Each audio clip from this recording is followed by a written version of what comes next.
Injection में sir वह मुझे ग्लूकोज़ लगाते हैं और ग्लूकोज़ सर लगाने के बाद वह जो है मुझे कोई इंजेक्शन देते हैं। इंजेक्शन देने के बाद सर जिससे मैं बेहोश हो जाती हूँ। बेहोश होने के बाद सर वह मेरी जो है फ़ोटो और न्यूड फ़ोटो और वीडियो बना लेते हैं और न्यूड फ़ोटो और वीडियो बनाकर रख लेते हैं, जिसके बारे में मुझे कोई जानकारी नहीं होती है।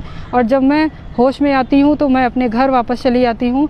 कुछ समय बाद सर मुझे वह फ़ोटो दिखा करके और वीडियो दिखा करके मुझे ब्लैकमेल करने लगते हैं और अपने साथ शारीरिक संबंध बनाने पर मजबूर करते हैं। सर मैं हूँ शीतल तिवारी। दोस्तों आइए चलते हैं प्रयागराज से एक खबर है जो कि दिल को दहला देने वाली खबर है। मैं आपको बता दूं कि इस खबर में जो है एक युवती है जो कि पैथोलॉजी में काम करती है और पैथोलॉजी का जो संचालक है उसके साथ जो है वह दुष्कर्म कर देता है।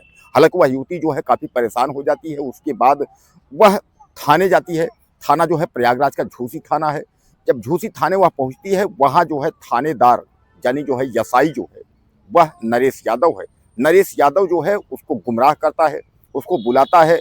उसका विवेचना के नाम पर जो है नरेश यादव भी उसे ब्लैकमेल करता है और उसके बाद नरेश यादव भी उसके साथ दुष्कर्म करता है। अब आप समझ लीजिए कि वह दुष्कर्म की शिकार युवती थाने जाती है और थाने कार्यवाही के लिए, लेकिन जो है उसको क्या पता था कि एक बार हमारे साथ तो दुष्कर्म हुआ ही है, लेकिन हम जिस थाने में जाएंगे तो वहाँ का जो थाना इंचार्ज है यानी जो एसआई जो वहाँ का दरोगा है वह भी हमारे साथ दुष्कर्म करेगा। अब युवती जो है वह घूम घूम कर जो है मीडिया और तमाम लोगों को जो है जा करके उसके बाद दंडवत हो रही है। वह सबसे चिल्ला रही है, दहाड़ मार करके रो रही, गिड़गिड़ा रही है, भैया कोई मेरी हेल्प करो। दरअसल मैं आपको बता दूं कि यह जो है प्रयागराज का झूसी एरिया है और झूसी थाने अंतर्गत जो है एक पुरुषोत्तम पैथोलॉजी जो है वहाँ संचालित करता है एक रमेश मिश्रा नाम का व्यक्ति। रमेश मिश्रा जो है वह पैथोलॉजी का संचालक है। उसके यहाँ यह युवती जो है कार्य करती थी। अब उसका युवती का यह आरोप है कि एक दिन इसकी जो है डिहाइड्रेशन यानी कि तहत इसकी तबीयत जो है खराब होती है और उसके बाद दवा के बहाने जो है वह गलत इंजेक्शन यानी नशीली इंजेक्शन लगा करके और इसके साथ जो है वह दुष्कर्म करता है। अब इस पर जो है इसको जब बाद में पता होती है, कुछ इसके फोटोज जो है वह ले लेता है, असली फोटो जो है बना के रख लेता है। उसके बाद जो वह ब्लैकमेल करने की कोशिश करने लगता है। दरअसल यह युवती जो है वह अपने पति से दूर रहती थी। इसका जो ससुराल था वह प्रयागराज शहर में था और यह झूसी में रहा करती थी। इसने सोचा सब कुछ ठीक हो जाएगा, यह जो है वहाँ छोड़ करके यानी हॉस्पिटल पैथोलॉजी छोड़ करके उसके बाद यह युवती प्रयागराज जो है अपने पति के पास चली जाती है। लेकिन इसका जो पैथोलॉजी संचालक रमेश मिश्रा है वह इसका पीछा नहीं छोड़ता है। उसने कहा कि हम तुम्हारे जो न्यूड फोटो है वह तुम्हारे पति और तुम्हारे परिवार को भेज देंगे, या तो अगर इससे बचना चाहती हो तो मुझसे मुलाकात करो। अब यह युवती परेशान हो जाती है। उसके बाद लेकिन यह कोशिश करती है कि शायद यह रमेश मिश्रा इसका पीछा छोड़ दे, लेकिन वह पीछा छोड़ने का नाम नहीं ले रहा और अंततः जो है वही हुआ जो युवती जिससे डर रही, जो नहीं चाहती थी। यानी रमेश मिश्रा पैथोलॉजी संचालक ने उसके जो न्यूड जो गलत फोटो थे, अश्लील फोटो थे, वह फोटो उसके पति और उसके परिवार को जो है भेज दिया। अब युवती का अपने पति और परिवार से संबंध जो है टूट गया। सामान्य बात है, कोई भी पति होगा अगर इस तरीके की तस्वीरें अगर उसको मिलेंगी तो परिवार उसका रिश्ता तोड़ देगा।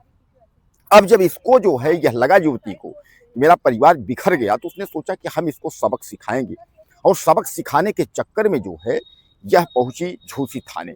झूसी थाने पहुंचती है। हालांकि वहाँ मुकदमा इसका पंजीकृत नहीं किया गया, इसलिए कि आप ये मान के चलिए कि रमेश मिश्रा चाहे मजबूत हो चाहे दबंग हो, इसलिए मुकदमा नहीं लिखा।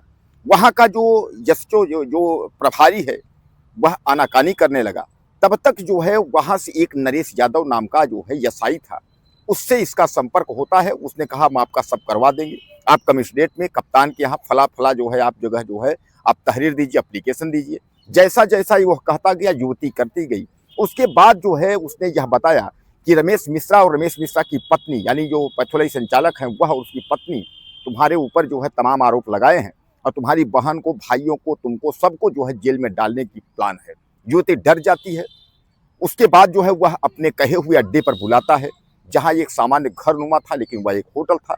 और जब वहाँ जाती है तो उसके बाद ब्लैकमेल करके और उसके साथ दरोगा नरेश यादव भी दुष्कर्म करता है। अब जो है दरोगा नरेश यादव भी ब्लैकमेल करना शुरू कर देता है। वह ये बताता है कि विवेचना हमारे पास है, मैं जैसा चाहूँगा वैसा करूँगा, ये करूँगा वो करूँगा, यानी तमाम जो है कहानी उसको समझाता है।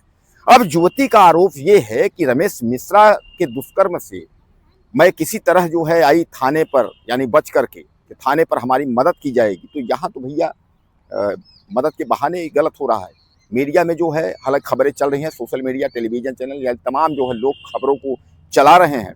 अब इधर जो है रमेश मिश्रा की अभी तक कोई गिरफ्तारी नहीं हुई, जबकि दरोगा जी की गिरफ्तारी हो गई। दरोगा जी ये खबरों के माध्यम से जब खबर चली तो उसके बाद जो है दरोगा जी की गिरफ्तारी हुई। एक बार नहीं 2 बार हुई। एक बार छूट कर आए थे, युवती ने फिर जो है कंप्लेन किया। तो दरोगा जी की तो धज्जी उड़ी है, बदनामी अलग से हुई, नौकरी अलग से गई, सब कुछ दरोगा जी का तो खत्म हो गया। जैसे मैं आपको कहता हूँ कि मिट्टी में मिल ही गए दरोगा जी का सब कुछ बर्बाद हो गया। लेकिन अभी रमेश मिश्रा जो पैथोलॉजी जो संचालक है उसका दोस्तों कुछ भी नहीं हुआ। उसकी न तो गिरफ्तारी हुई है, न तो उसे जेल भेजा गया है। जब गिरफ्तारी नहीं हुई जेल कहाँ से भेजेंगे? उसके ऊपर दबंग के ऊपर कोई कार्यवाही नहीं हुआ। दोस्तों बात इस युवती की नहीं है, बात यह है कि इस युवती जैसी कितनी युवतियां, लड़कियां हैं जो इसका शिकार होती हैं और दरिंदे जो है इनका शिकार करते हैं और उनको कुछ होता नहीं है।